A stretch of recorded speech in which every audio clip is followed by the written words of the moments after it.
All right, so I was looking at the event shop the other day. I already purchased it, but down here, the hot mix came back to the game. And this weapon is surprisingly good, as I hope to convince you guys today. If you weren't already aware, this is a double shot piercing pistol. So, it's very good at crowd clearing. Single target damage is not always the strongest, as I recall. Obviously, we're gonna have that theory checked today. But it's actually a pretty fun weapon. So the elements are a little limited. You've only got energy, physical, and fire. Currently, we are in a fire zone, so it's not really going to be the best case, right? I can't use water on this weapon, but I will be using it with energy, and I do want to change a couple of, or at least one thing. So all of the 6 perks have to do with making enemies dance. It's not the most useful thing, and I do believe it says it does not affect mist monsters or bosses, which this 60% damage to dancing enemies means it can only affect regular zombies, which I'm just gonna go double crit damage on that one because I feel like that might be better and a little more universal. But yeah, with these perks, very standard build, I'm gonna use another very standard build. So Ranger Deadeye is going to buff my pistol damage for 50%. Plus I have them supercharged, so we're gonna have Teddy and Seismic Smash, which I would use in a normal mission, but I do want to focus on the hot mix today.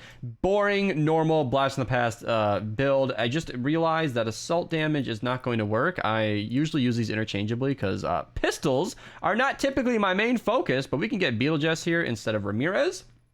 And then instead of assault ammo recovery, I guess I'm going to have to get creative because I am not going to be able to save on pistol ammo. It's not really going to matter too much what I run. Honestly, we could just do the thick skeleton chick that gives me 50% for reloading. Typically, I'd recommend extraterrestrial Rio, but I find it incredibly unlikely that I'm going to have shields with blast in the past, so I think it's probably just best to go with the reload because it's got a 1.4 second reload, so getting ammo back in the magazine should not be a problem. And yeah, I'm just gonna run with this build and see how it does. All right, got basically the worst encampment I could have to showcase this because I'm pretty sure this will not go through the shielder. Yeah, I figured it would. Well, maybe it does. It looks like it's actually doing pretty good damage. Okay, all right, so this is basically the strategy. We're gonna take out the shielders. Oh my gosh, oh no. Here's what I'm thinking. Maybe we Seismic Smash away the shielders. It didn't work. Oh no. All right, I'm gonna show a hot tip. So this is something I've actually been doing more and more recently. The Santa's Little Helper is one of the best weapons in the game for taking out shielders. Look at that. Minimal damage to the zombies because of the shield, but like it just goes right through it and all the shielders are dead. So now you can kind of see more of the hot mix in action. 250 power level, by the way. Honestly, taking out big crowds of them relatively easy. And we still got that 6 perk to initiate the dancing on occasion. Gonna need the coconuts to stay alive. There we go. Easy. This weapon, honestly, a little tricky to lead. Oh man, these shielders. But it behaves really more like an SMG. It's quite strong, honestly. If this was a cleaner fight, it would demonstrate better, but these are fatties. Like, these enemies are some of the stronger enemies in the game. And full health, Riot Husky. 5 shots, almost got it down. Again, the Riot Husky itself. And that's where it is causing a problem. And that's where these weapons can be a little worse than they might feel. Like, they do good damage. They hit hard enough to do, oh my gosh, enough damage to kill in a reasonable amount of time. You can kill groups all at once. Oh, but you can't get through the shielder or the Riot Husky, and that matters. That makes it quite a bit more difficult to use. I'm gonna hopefully find a better crowd without shielders in the way and see if we can get some cleaner footage here. All right, running into the storm. It's amazing that the storm is this closed in because I record these on stream, as you can hear, link down below if you guys ever want to tune into the shenanigans. And we were talking about some crazy thing that happened on Twitch that will be way outdated. Well, actually, no, this video is gonna be fast tracked, but it's not a topic for this video. It's just highly distracting and interesting, and it definitely delayed this mission. So I get to spend most of my time in the storm, which is, not the... Ooh, we get our Smasher. Beautiful. Not the worst thing in the world, but let's see. All right, hot mix versus a 160 Smasher. You can see, pretty good. We got the Ben's Warcry coming in, hyping us up. That was a 160 power level.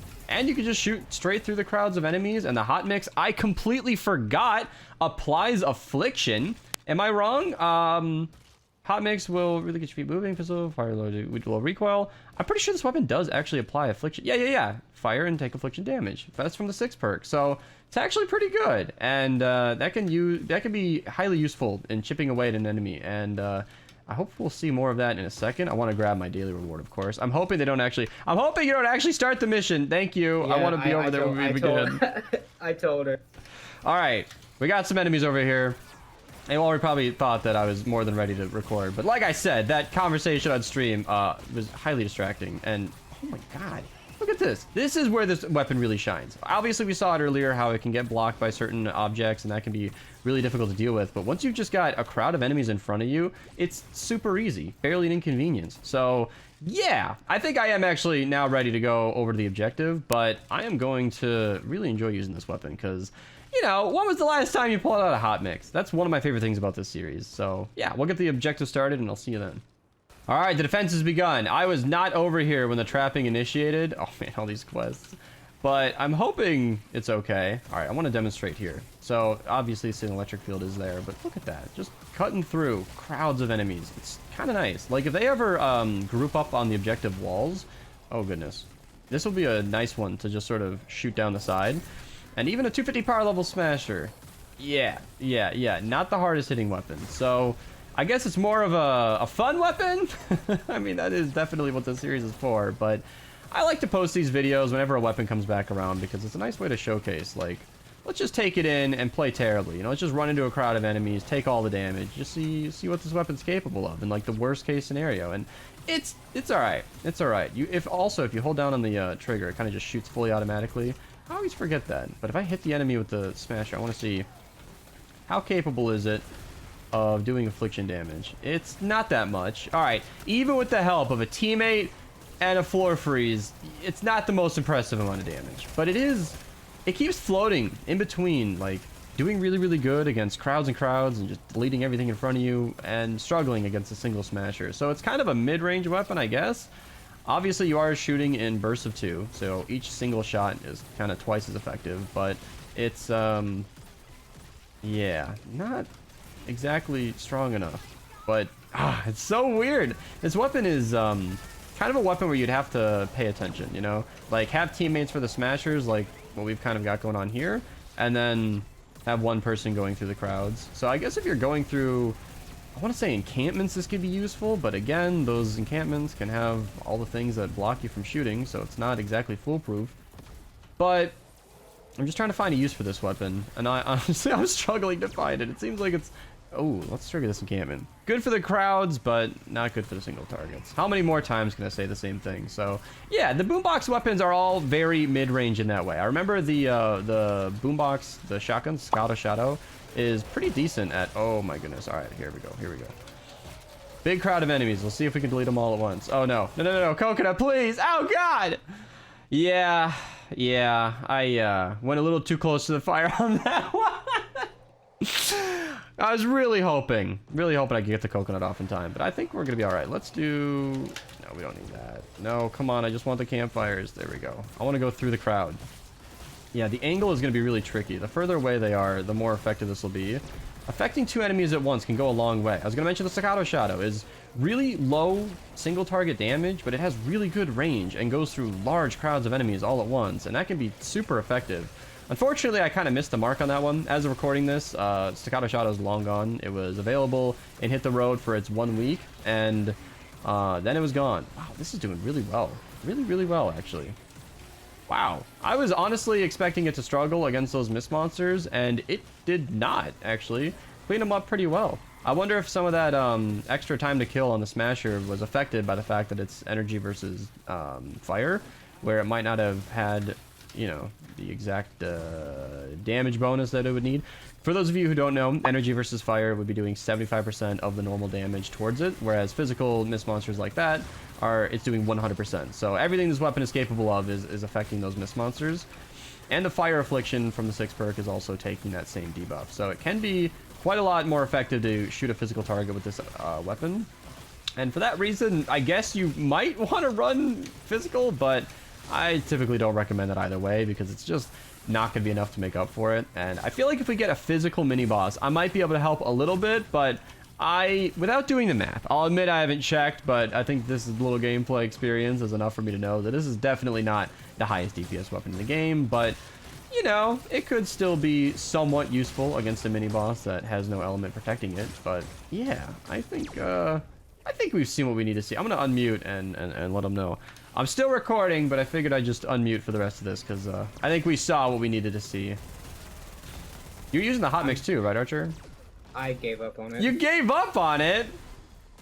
Then again, I don't have any pistols that can really do anything. It's not that bad. I'm going through crowds of enemies right now. It pierces, right? Yeah. I'm struggling because it's not like a bad weapon, but you're pretty useless against the smasher. It's like a xenon bow where single target is really garbage, but as long as you're shooting through multiple targets, you'll really be seeing the full value. Oh man, leading that shot is so tricky. This nurse just keeps moving and I'm getting nudged away by other enemies and it's making it very difficult to shoot at anything. I'm trying to focus. Mini boss. Mini boss. All right, here we go. Oh, Let's see. frenzied.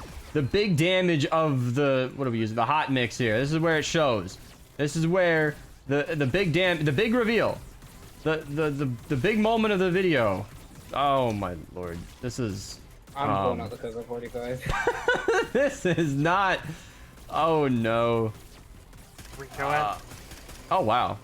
That's a fun way to look at it. Do I have a Coco 45 crafted? If I do, I'll join in on you. I think I deleted. Oh, I do have it. It's gonna be triple crit damage though. Oh, he's already dead. It's too late for me to have fun. Damn it. Oh, and my team is just dead now apparently.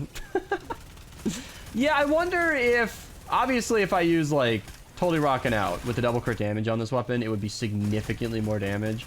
I doubt that this weapon is maybe exciting enough to record a whole extra video, but hey, if people in the comments want me to make a totally rocking out version of this, I can. I'm not exactly sure if this is going to be as strong. The Coco 45, however, I forgot to plug that when we just used it, was actually a very decent weapon with totally rocking out, so you know, you can check that out down below if you guys want another fun pistol. Actually, the Coco 45, if you want the lore of my fun 160s, actually was the weapon that kicked off the series. I found out on a whim. Somebody recommended the Coco 45 on stream. I found out on accident, just checking it out, that it had triple crit damage, and being shocked by that, not only did it have triple crit damage, but it had a high base crit chance. So it went up to 705% crit damage, which was staggering. So we paired that with totally rocking out and it was super fun. That weapon soloed a mini boss as opposed to our hot mix here, but I'm of course running a more general build this video. I'm not running totally rocking out like I usually do. Totally rocking out makes for high damage, fun, exciting loadouts, makes for a good video and everything. It's a good time.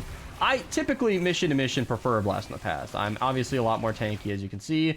I know I finally died, but it took a long time for me to go down. So it's a more exciting, or it's a more consistent is the word I always use. It's a much more consistent build just for staying alive and for having consistent perks, whereas totally rocking out is a bonus that's always going on and off, fading as you use it, and then you have to reactivate it to get your big damage, and then you're doing big damage, but you can't get hurt or else you're going to die right away. Very sketchy build, but it makes for bigger numbers, and it does make weapons look a lot stronger than they otherwise might. So yeah, Coco 45 isn't like a super wildly strong weapon necessarily, but if you trap a mini boss inside of a box and activate totally rocking out, suddenly the Coco 45 starts doing really good damage. As for the hot mix, I'm still torn. Really good crowd clearing. This weapon is fantastic for going through zombies, but shielders and riot huskies are all too common, and those two things alone shut this weapon down. And obviously you get one big target like a smasher and it's all over. So yeah, thank you guys so much for watching. I hope you enjoyed. Hopefully I was able to get this out before the weapon actually left the shop. Maybe I can give you guys a more informed opinion on purchasing it for yourself. I think it's fun. If you're not a max level player, especially if you're like under power level 80 just going through the game, this will be a really fun weapon to try out in your journey. As for the end game, I do think you might have some better picks. And